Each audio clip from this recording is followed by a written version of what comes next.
Aí, pessoal, é claro, né? Isso foi só uma introdução, assim, o Sérgio está fazendo assim um apanhado geral da obra, né? E vocês com certeza já perceberam que ela tem uma profundidade muito maior, né?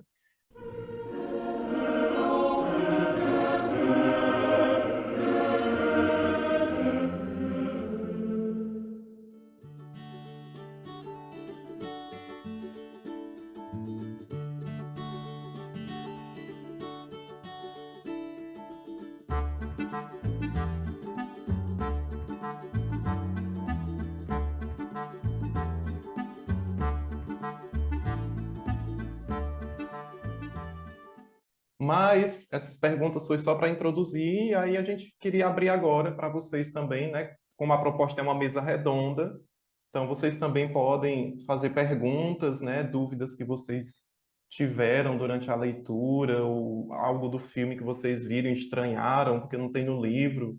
Então, tá livre, tá bom? Você liga aí o seu microfone. Diz aí de onde você é também, né? Porque ó, tem pessoas de outros locais aqui, e aí você pode fazer a sua pergunta, tá bom? E uma perguntinha para o nosso amigo Sérgio. Eu sabia que ele ia falar, André. Eu sempre preparo alguma coisa, né, Sérgio? Claro, mas tem que ser. Então, ah, talvez pela minha experiência com a forma com que foi a minha experiência com os livros, algumas coisas que as pessoas observaram mais nas primeiras leituras, eu acabei observando muito nas últimas, porque a minha história com o Senhor Cortou um dos Anéis pouquinho o é teu áudio, André. Cortou um pouquinho o áudio. a minha história com o Senhor dos Anéis ela é um pouquinho diferente, porque assim como Uhum, todos, ou todos não, como uma boa parte das pessoas hoje em dia iniciou de alguma forma por causa dos filmes, uhum, eu acabei lendo algumas coisas antes dos filmes, mas por causa dos filmes, para tentar entender uhum, o que estava acontecendo. Como o Silmarillion, por exemplo, eu li antes, eu assisti as animações lá dos anos 70, do uhum. Sociedade do Anel e as Duas Torres, não tinha o Retorno do Rei, depois teve uma outra animação, mas É. enfim, assisti antes dos filmes também. Acabei lendo logo após o filme, assisti o filme, li o Hobbit e o Senhor dos Anéis de arquivos baixados da internet em inglês, Uhum, uhum. que foi um desafio muito maior naquela época do que seria hoje, porque já não é um inglês do cotidiano que a gente consiga ler. É. Mas além disso, me faltava um pouco mais de capacidade de ler de uma forma melhor. De lá para cá, eu venho relendo os livros à medida que do possível. O Hobbit já estou lendo pela terceira vez, a última vez que eu li foi a Uhum, terceira vez, e agora eu estou retornando a ler O Senhor dos Anéis pela primeira vez em português. uhum, Então, talvez pelo fato de não ter tido a, a língua, né, como um amigo para te levar junto, certas minúcias me escapavam, eu pegava o apanhado geral da uhum, história, mas algumas minúcias. E uma coisa que começou a me saltar muito assim na leitura no Hobbit e no Senhor dos Anéis, e que esse assunto já havia passado por mim por causa das questões de como foi resumido algumas coisas dos filmes, é a questão do prolongamento, às vezes, de alguns trechos em que o Tolkien conta na história, que às vezes o ápice é no momento 8 de um texto e ele ainda continua para o 9 e para o 10. E claro, uhum. quando tu é fã, toda informação que tu tiver a mais, né, É é ouro. super legal. Mas do ponto de vista de storytelling, é curioso, principalmente para escrita moderna e para mídia moderna, né? Então, por exemplo, tu vê lá na festa de aniversário do Bilbo, no início do Senhor dos Anéis, tem o momento clímax, que é o desaparecimento dele, depois tem um Uhum, complemento para explicar o porquê daquilo na conversa com o Gandalf. Agora, a conversa, de uma forma geral, um pouco mais extensa, por exemplo, que a versão do filme, do que a versão da BBC, da rádio, que eu também levei em consideração, do que a animação. Todos eles uhum, deram uma resumida e criaram um ponto bastante similar de ápice. E aí depois Uhum. daquilo no livro continua para o restante da festa, do pessoal que, né, acordou no outro dia, foi ganhar os presentes, explicação do porquê que aquele presente é disso e daquilo.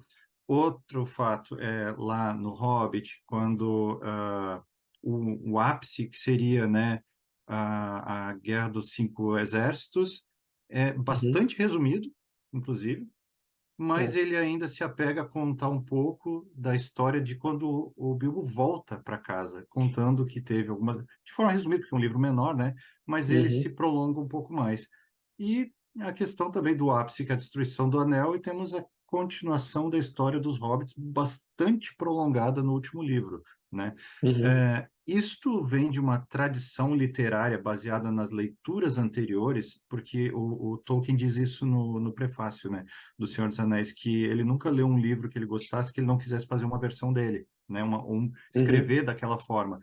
Isso vem da tradição literária, dos estudos, porque eu não li os poemas clássicos Vikings, enfim, que ele leu Uhum. né, Beowulf, etc., para ter essa comparação da leitura que motivou ele, inclusive, na questão do estudo e da escrita.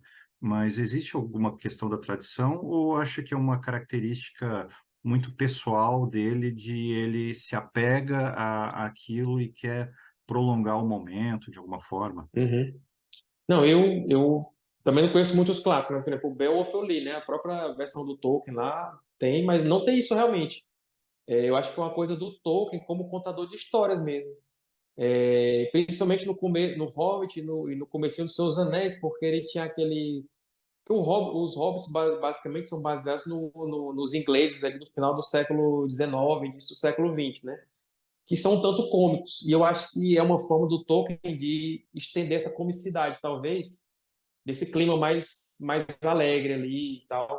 Tanto é que o Senhor dos Anéis ele começa bem mais ameno, mais alegre, mais cotidiano, e depois ele vai ficando mais sombrio, né? Ele vai ficando mais sério conforme os capítulos vão se passando. Eu acho que é mais isso, é uma forma do Tolkien botar o pé no chão, né?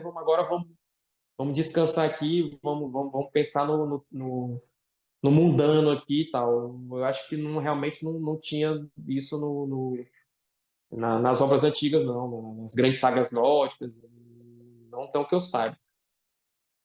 Acho que é mais o estilo dele. E ele contava a história do jeito que ele queria ouvir, né?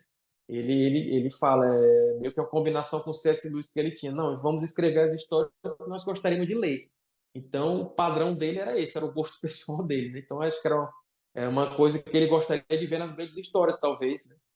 O Martin reclamou uma vez que o Tolkien falava de reinos, mas não falava como era a tributação, como era que não sei quem, ia cobrar imposto não sei quem, né? Aí já é demais, né? Mas o Tolkien escrevia sobre o que ele gostava, né? Então, e outra coisa, o que era essencial para a história. Nada do que ele coloca ali é supérfluo. Isso aí é uma certeza. Então, se ele colocou ali, é porque alguma importância tem. Até uma questão que surgiu nos últimos anos, né? Uma questão de aparência dos personagens, por exemplo. Ah, tinha barba, não tinha barba, não sei o que. Aí eu vejo gente falando assim, isso é besteira, tanto faz, não sei o que. Não, não tanto faz, porque tanto de tempo que o Tolkien dedicou para pensar nos personagens, para pensar nas histórias e tal, e decidir que um personagem tinha barba ou não, é porque tem uma razão de ser. E a gente sabe qual é, por exemplo, né? A questão dos Númenóreanos, dos descendentes dos Númenóreanos, é simplesmente porque isso denota traço élfico na linhagem deles. Então, era importante para o Tolkien que o Aragorn, por exemplo, não tivesse barba. Por quê? Porque vai demonstrar que ele vem de uma linhagem antiga, uma linhagem nobre, que era misturada com os elfos e tudo mais. E era tão forte isso no sangue dele que centenas de gerações depois ele tinha esse traço imberbe. Ele não tinha barba, por quê? Porque ele tinha sangue élfico nas veias dele. Então isso é importante para o Tolkien, não é uma besteira, uma característica física, não. Então é importante. Então a gente pode botar isso na cabeça. Tudo que o Tolkien escreveu é importante para a história de alguma forma. Nada ali tá só lhe encher essa linguiçazinha aqui só para o pessoal ficar mais atento na leitura. Eu não vejo assim, né? Acho que tudo ali é importante. O pessoal desvaloriza o que é importante e supervaloriza o que não é importante, né? Como Pois se o é. Balrog tem asa ou não, né? Uma discussão É. sem fim. É. Muito bom. Aí eu acho que com relação à pergunta do André, o Thomas colocou aqui, né? Creio que essa volta para casa faz parte da jornada do herói, um fechamento de Uhum, tudo. né? E ele volta diferente de como ele saiu, né? O próprio Gandalf fala, eu acho que é pro Bilbo, que ele vai voltar um hobbit diferente do que ele saiu de casa. Porque esse é o intuito da jornada, né? Você não sai para voltar do mesmo jeito. O Bilbo tinha aquela vidinha lá, burguesa dele, comia bem, visitava os vizinhos, fazia as caminhadinhas dele ali e tal, dentro da Vila dos Hobbits e tal. E de repente vê aquele monte de anão entrando de uma hora para outra e tem uma missão e blá, blá, blá, blá. E aí ele se revela aquele herói, aquele amigo, né? Porque ele nem queria sair com os anãos, né? Na nova tradução. E de repente ele se vê em várias ocasiões onde ele tem que salvar os amigos dele, né? Então, daquela pessoinha individualista lá que só se preocupava com as mesquinharias dele, depois que ele foi lá e de volta outra vez e voltou, ele já voltou totalmente mudado, porque ele já viu uma pessoa que se doava pelos outros, né? Se sacrificou inúmeras vezes. Então ele voltou uma pessoa elevada. Isso é a jornada do herói, né? Você sai do seu conforto, vai numa aventura, se sacrifica e volta elevado, né? Essa é a função, basicamente a definição de herói. O Bilbo fez isso perfeitamente.